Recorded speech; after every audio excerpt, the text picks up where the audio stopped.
isang maulan, no? Inuulan tayo, no? Medyo kakaiba yung ating bisperas ng Pasko.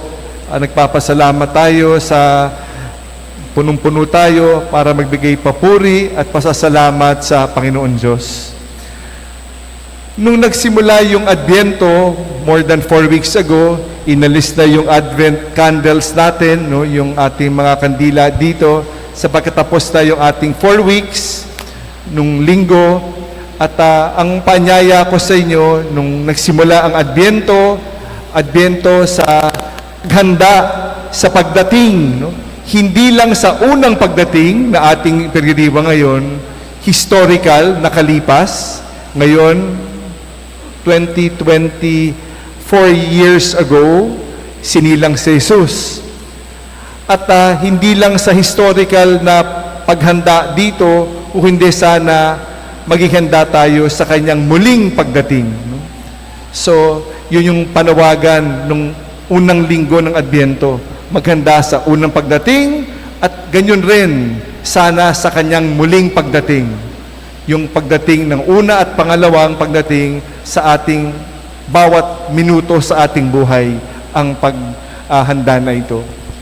Nung nagsimula naman yung 9-day novena, no, yung ating simbang gabi, yung mga misa de Gallo natin, aguinaldo masses natin, ang paanyaya, no, sana pagkatapos ng 9 days, which is now, pagkatapos ng 9 days, sana sa ating paghahanda, no, sa ating Adbyento, ang panawagan hindi lang sa ating pag-uwi sa ating mga tahanan kasama si Jesus, our homes on earth, and our final destination, our home in heaven.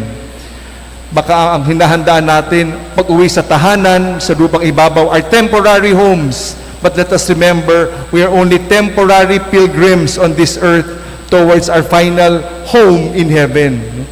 Baka nakalimutan natin itong pinaghahandaan at mas mahalaga itong tunay na tahanan.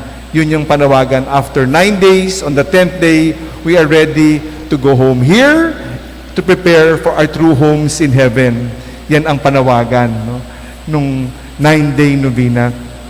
At ngayon, sa bisperas ng Pasko at sa ilang sandali, no, ilang oras, in a few hours, ang bisperas ng Pasko sa Vatican, bubuksan na ang Jubilee Door. May isang pintuan sa Vatican na sinimentohan. Ang last Jubilee year was the year 2000. Pagkatapos ng year 2000, yun yung Jubilee year kasi, every 25 years. So, yung taon 2020, yung the year 2000, Jubilee year, di ba? Jubilee year, no?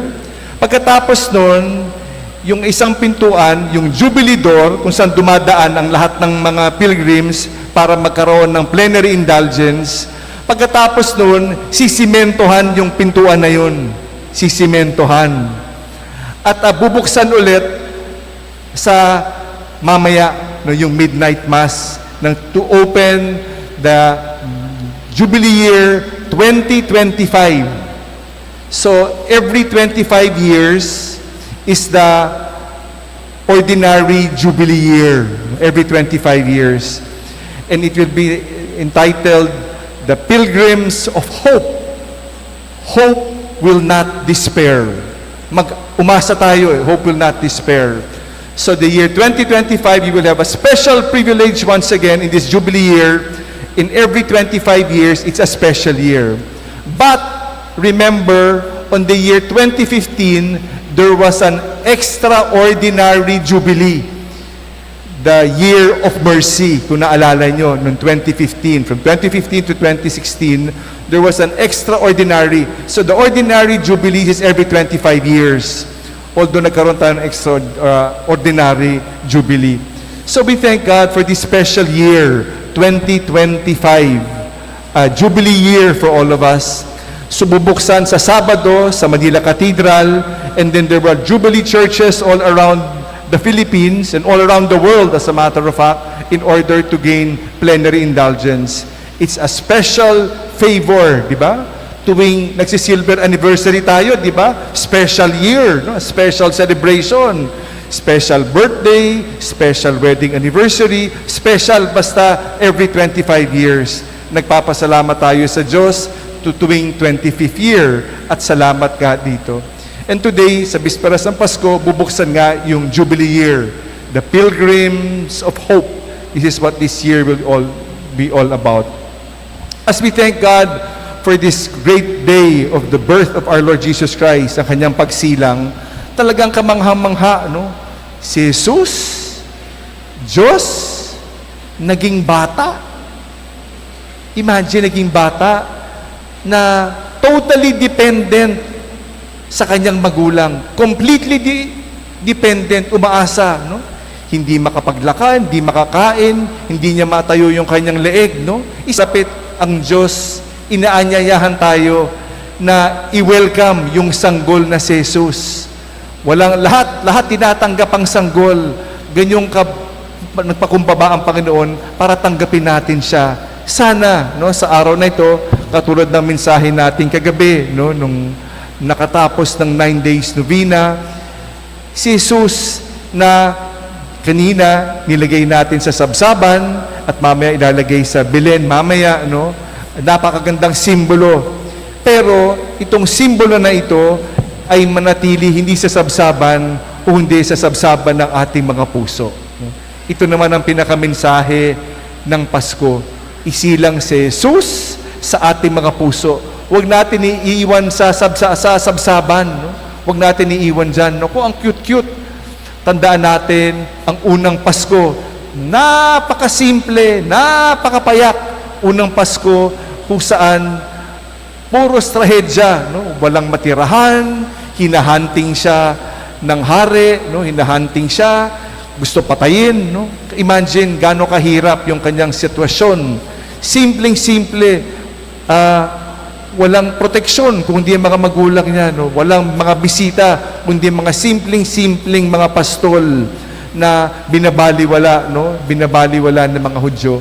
Pero yan ang ginawang at piniling sitwasyon kung paano pumasok si Jesus sa ating mga buhay sa isang simpleng-simpleng pamamaraan. Kaya wag natin makalimutan yung mga tao na nahihirapan, no? Mga taong walang-wala, no? Baka nga sa ganitong klaseng paraan, huwag kayong mag-alala, huwag tayo mag-alala. Yung mga may problema, yung mga walang-wala, huwag kayong mag-alala, huwag tayo mag-alala. Yung unang Pasko, ganyan-ganyan ang nangyari. At sa ganyong klaseng pamamaraan, tunay na sinilang si Jesus sa mga puso natin. Umasa tayo, si Jesus ang may kasagutan ng lahat. Siya magliligtas para sa atin. Kaya sa dakilang gabing ito, no, nagpapasalamat tayo sa Diyos, ang Diyos na katawang tao, ang Diyos na sinilang, dahil sa pagmamahal para sa atin, para tayo ihanda sa Kanyang muling pagdating sa katapusan ng panahon o sa katapusan ng ating buhay. Sa ngalan ng ating kardinal, sa ngalan ng mga kasamahan kong mga pari nandito, kasama ng mga namumuno sa ating parokya, kami po ay bumabati ng isang maligayang Pasko sa bawat isa. Merry Christmas!